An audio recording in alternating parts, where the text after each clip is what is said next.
नमस्कार दोस्तों, स्वागत है आपके हमारे YouTube चैनल एनसीईआरटी क्लासेज में। तो दोस्तों, आज हम शुरू कर रहे हैं कक्षा 5 के हिंदी का पाठ 1 हिंद देश के निवासी का प्रश्न उत्तर। तो आइए शुरू करते हैं। पहला क्वेश्चन कह रहा है, हिंद देश के निवासी कविता में हमारे देश के विविध स्वरूपों की चर्चा है, यथा रंग, रूप, वेशभूषा, विविध प्रकार के फल, फूल, नदियाँ, अनेक धर्म आदि। निम्न बिंदुवार अपने राज्य की विविधताओं को लिखिए। यानी आपके राज्य में जो है क्या सब विविधता है उसको लिखना है। जैसे पहला है भाषा। भाषा में जैसे मगही, तो आपके राज्य में जो है सो कौन कौन सी भाषा का उपयोग होता है वो लिखना, मैथिली, हिंदी, भोजपुरी, उर्दू आदि।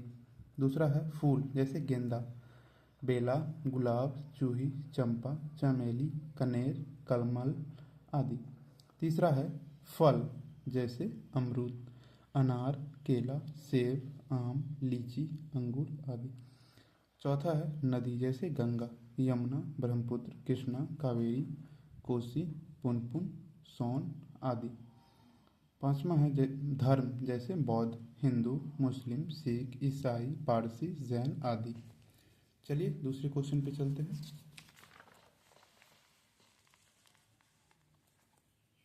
दूसरा क्वेश्चन है, कविता में प्रयुक्त नदी, फूल और पक्षियों को चिन्हित करिए। आइए हम कविता एक बार पढ़ते हैं।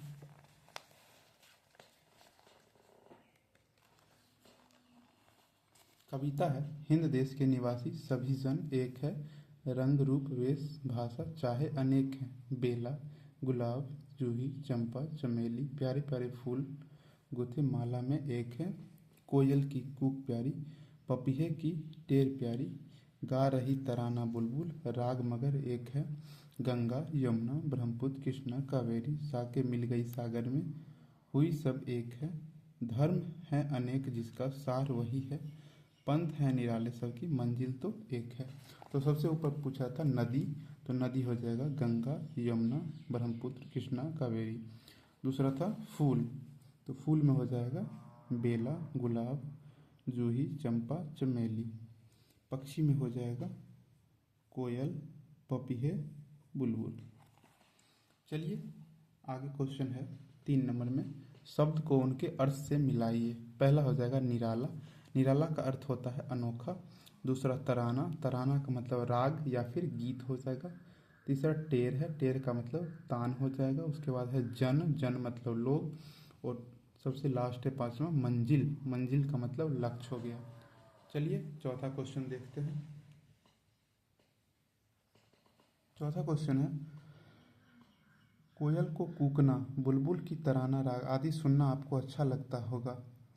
आपको अपने घर में और विद्यालय में कुछ चीज़ें अच्छी लगती होगी और कुछ चीज़ें आपको खराब भी लगती होगी। अलग अलग शीर्षक देकर अच्छी लगने वाले और खराब लगने वाली चीज़ों को लिखिए। तो अच्छी लगने वाली चीज़ और खराब लगने वाली चीज़, यानी आपको विद्यालय में क्या अच्छा लगता है और आपको क्या खराब लगता है। तो विद्यालय में खेलना अच्छा लगता है, दादी की कहानी सुनना अच्छा लगता है, विद्यालय में पढ़ना अच्छा लगता है, विद्यालय में प्रतियोगिता होता है तो अच्छा लगता है, मनपसंद खाना बनाना अच्छा लगता है। खराब लगने वाली चीज़ें जैसे घर में गंदगी, घर में गंदगी अच्छी नहीं लगेगा, दोस्त के साथ लड़ाई, सुबह नहीं उठना, विद्यालय में गंदगी होना, मनपसंद चीज़ों न मिलना। आइए 5वां क्वेश्चन देखते हैं। अपने गांव या शहर के बारे में कुछ वाक्य लिखिए। आप अपने गांव के बारे में भी लिख सकते हैं। हमने इस तरह से लिखा है, मेरे गांव में हरे भरे खेत हैं, मेरे गांव में सभी लोग मिलकर रहते हैं, हमारे गांव में एक बड़ी मंदिर है, मेरे गांव में एक विद्यालय है, मेरे गांव में ज़्यादातर लोग किसान हैं जो खेती करते हैं, मेरे गांव में शिक्षा, बिजली, पानी, सड़क की अच्छी व्यवस्था है। चलिए अगला क्वेश्चन देखते हैं, क्वेश्चन नंबर 6। क्वेश्चन नंबर 6 क्या कह रहा है, देश भक्ति से जुड़ी अपने पसंद की कोई कविता या गीत लिखिए। यानी देशभक्ति से जुड़ी अपने पसंद के कोई कविता या फिर एक गीत लिखना है।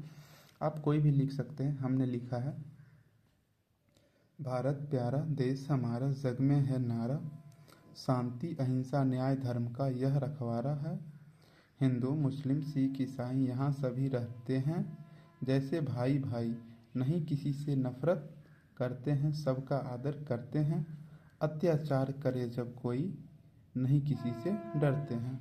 चलिए 7 नंबर है क्वेश्चन, कविता की अधूरी पंक्ति में बॉक्स में से उपयुक्त शब्द चुनकर पूरी कीजिए। तो इस बॉक्स में से जो है इस कविता के लाइन को पूरा करना है। जैसे धर्म है अनेक, यहाँ से मैंने अनेक लिया, जिनका सार वही है, सार यहाँ से लिया। पंथ है निराले, निराले यहाँ से, सबकी मंजिल तो एक है।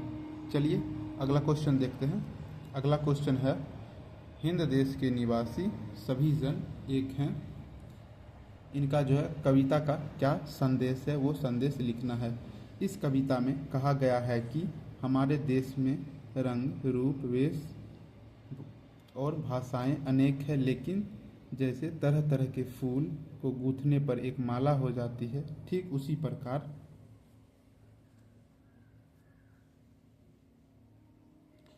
प्रकार हम सभी देशवासी भी एक हैं। और जैसे गंगा यमुना ब्रह्मपुत्र कृष्णा कावेरी नदियाँ अलग अलग है, लेकिन जाके मिल गई सागर में वे सब एक हैं। चलिए अगला क्वेश्चन देखते हैं। क्वेश्चन नंबर 9, मेरे पास घड़ी है मेरे पास कलम है। इन दोनों वाक्यों को मिलाकर एक वाक्य में लिखा जा सकता है। सही वाक्य पर सही का निशान लगाइए। यानी मेरे पास घड़ी है और मेरे पास कलम है, दोनों को एक करके लिखना है। यानी ऐसा वाक्य जिसमें दोनों एक लगे। मेरे पास घड़ी कलम है, नहीं, ये वाक्य सही नहीं लग रहा है। मेरे पास या तो घड़ी है या कलम है, ये कन्फ्यूजन हो गया कि घड़ी है कि कलम है, क्लियर नहीं हो रहा। यद्यपि मेरे पास घड़ी है फिर भी कलम है, ये वाक्य भी सही नहीं लग रहा। मेरे पास घड़ी और कलम है, ये सही लग रहा है कि यहाँ जो है इस वाक्य से घड़ी और कलम दोनों को दर्शाया जा रहा है कि मेरे पास घड़ी भी है और कलम भी है। आइए क्वेश्चन नंबर 10 देखते हैं। वाक्य के सामने दिए गए विकल्पों में से सही शब्द चुनकर खाली स्थान भरिए। जाड़े में हाथ पैर डैश होने लगते हैं, सिकुड़ने ठिठुरने तो ठिठुरने हो जाएगा। ग्राम का अर्थ होता है गांव। धर्म है अनेक, जिनका डैश वही है, टार या सार, सार वही है। पंथ है निराले डैश, मंजिल तो एक है सबकी, पंथ है निराले सबकी मंजिल तो एक है। पेड़ पर डैश, पेड़ पर चिड़िया चहचहा रही है।